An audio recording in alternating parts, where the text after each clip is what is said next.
అమ్మ పూజలు ఒక్కోరు ఒక్కో విధంగా చేసుకుంటారు. అంటే ఎవరికొచ్చిన పద్ధతిలో, ఎవరికొచ్చిన మంత్రాలతో వాళ్ళు చేస్తూ ఉంటారు. అసలు ఎటువంటి మంత్రాలు రాకుండా, ఆ దేవుని మీద ఉన్న నిశ్చితతో పూజ ఎలా చేసుకోవాలంటారమ్మా?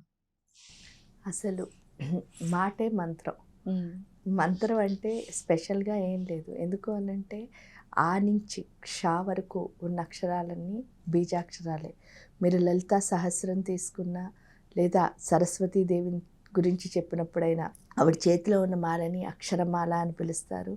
మీరు లలితా సహస్రంలో అయితే క్లియర్‌గా ఆ శాస్త్రపూరితంగా వచనంలా చెప్పింది వసిన్యాది వాగ్దేవతలు. హ్మ్. ఏమని అంటే అనాహతాబ్జ నిలయ శ్యామాభావదనద్వయ దంష్ట్రోజ్వల అక్షమాలాది రుధిర సంస్థిత అని చెప్పారు. అంటే ఆవిడ అక్షమాల అన్నదాన్ని ఆవిడ చేతిలో పెట్టుకుంటుంది. మన అక్షరాలు ఆ నుంచి క్ష వరకు ఏవైతే ఉన్నాయో ఆ అక్షరాలే మాల రూపంలో అమ్మవారి దగ్గర ఉంది. అంటే హ్మ్. ఒక్కొక్క అక్షరం బీజాక్షరమే. మనం ఏ మాట మాట్లాడినా అదేంటి అంటే మంత్రమే. మంత్రమే. కాబట్టి మంత్రాలు అన్నవి స్పెషల్‌గా చదవాలా అంటే మనని మనం ప్యూర్ చేసుకోవడానికి, తొందరగా ప్యూర్ చేసుకోవడానికి, మనకి ఏకాగ్రత భావన రావడానికి మనం మంత్రాలు చదువుతున్నాం తప్ప, మంత్రం చదవకుండా నేను పూర్తిగా శరణాగతితో ఉండగలను అని అనిపించిన వాళ్ళు అసలు ఏ మంత్రం చదవక్కర్లే. శరణాగతి అంటే అర్థం ఏమిటి అంటే పూర్తిగా ప్రతి క్షణం ఆ దేవుడితో ఆ దైవం అనే భావమే. హ్మ్. ఆ దైవం అనే భావం అంటే ఏంటి అనంటే ఏ పని చేస్తున్నా అందులో దైవాన్ని చూడగలిగినప్పుడు మళ్ళీ ఆ కాన్షియస్‌తో చూడకూడదు. మనం ఎలా చూడాలి? మన లోపల నుంచి అంటే అది అలా పనిలా వెళ్ళిపోతూ ఉండాలి. అంతే తప్ప ఇందులో నేను దేవుడిని చూస్తాను, అందులో నేను అలా అనుకుని కాదు. అది మన ఫ్లోలో వెళ్ళిపోతూ ఉండాలి దైవత్వం. హ్మ్. అలా చెయ్యగలిగినప్పుడు అసలేమీ చెయ్యక్కర్లేదు.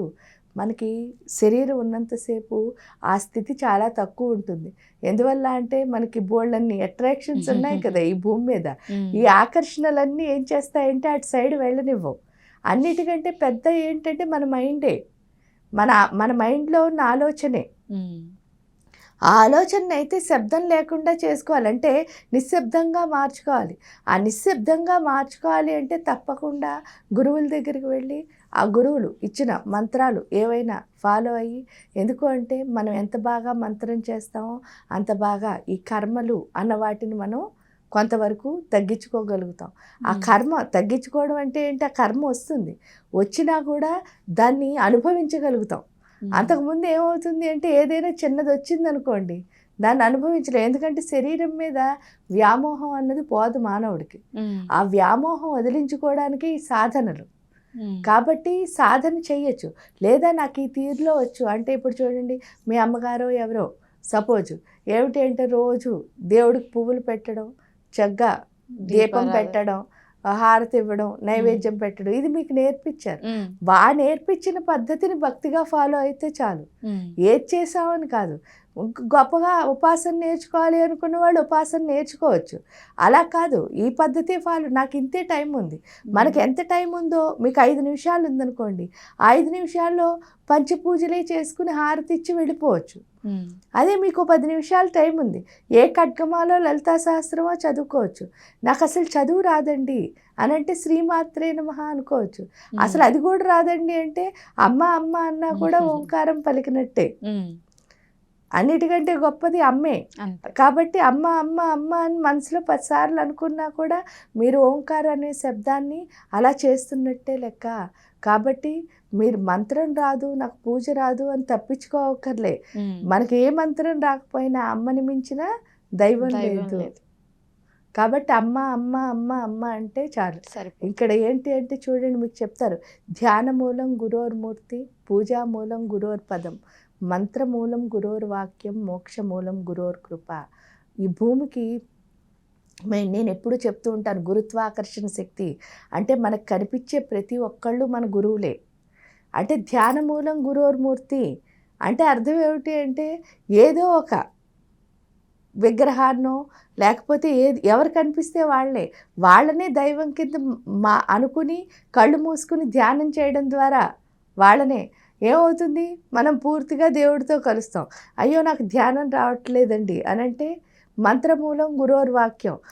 మన ఎదురుగుండా వచ్చి ఏది చెప్పారో ఎవరైనా సరే దాన్ని శ్రద్ధగా విని మనం పాటించగలిగితే అదే మంత్రం అయిపోతుంది. పూజామూలం గురోర్పదం అంటే గురువు యొక్క పాదాలే పూజకి. మనం ఏ పూజ చేసినా సరే గురువు పాదాలను తలుచుకోవాలి. నాకు గురువు ఎవరూ లేరండి, ఏం పర్వాలేదు. శివుడు పార్వతి మనందరికీ తెలుసు, అర్ధనారీశ్వరులు. అది కూడా నాకు తెలియదండి అంటే మీ అమ్మగారు నాన్నగారు మీకు తెలుసు. ఎందుకంటే అమ్మ అని అన్న లేని పిల్లలు లేరు.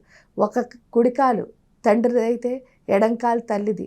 అవే మన శిరస్సు మీద ఉన్నాయనుకుని ఆ పాదాలకు ప్రతిరోజు నమస్కారం చేసుకోవడమే పూజ. ఆ తర్వాత ఏమిటి? మోక్షమూలం గురోర్ కృప. ఆ తల్లి తండ్రి కనుక మనం చెప్పింది మనం ఏం చేస్తే దానికి హ్యాపీ అవుతున్నారనుకోండి, వాళ్ళ గుండె నిజంగా మన వల్ల ఆనందపడింది అనుకోండి, అదే మనకి మోక్షం. ఎందుకంటే వాళ్ళు ఆనందంగా ఉంటే మనం ఆనందంగా ఉంటాం, మన అమ్మ నాన్న. కాబట్టి మీరు బోళ్ళని పూజలు చేసేయక్కర్లేదు, దేవుడికి ఇచ్చేయక్కర్లే. మీ ఇంట్లో ఉన్న అమ్మ నాన్నకి కనుక రోజు దండం పెడితే చాలు, అదే పెద్ద పూజ. ఆ ఒక్కటే అయితే చేయకుండా ఉండకుండా ఉండలేం కదా. అది ఏ కులమైనా అవ్వండి, ఏ మతమైనా అవ్వండి, మత కులాలతో పని లేదు. మనందరికీ అమ్మా నాన్న ఉన్నారు. ఆ అమ్మా నాన్నకి దండం పెడితే చాలు, అదే పెద్ద పూజ. మీకు మంత్రాలు రావక్కర్లే, చదువు ఉండక్కర్లే, మీరు ఇంకెందులోనూ ఎస్కేప్ అవ్వక్కర్లే. తల్లి తండ్రికి దండం పెట్టడానికి ఇంకెందులో లేచి పొద్దున్నే వాళ్ళకి దండం పెడితే చాలు, అదే పెద్ద పూజ. ఆ పూజ చేస్తే చాలు, మీ మనసు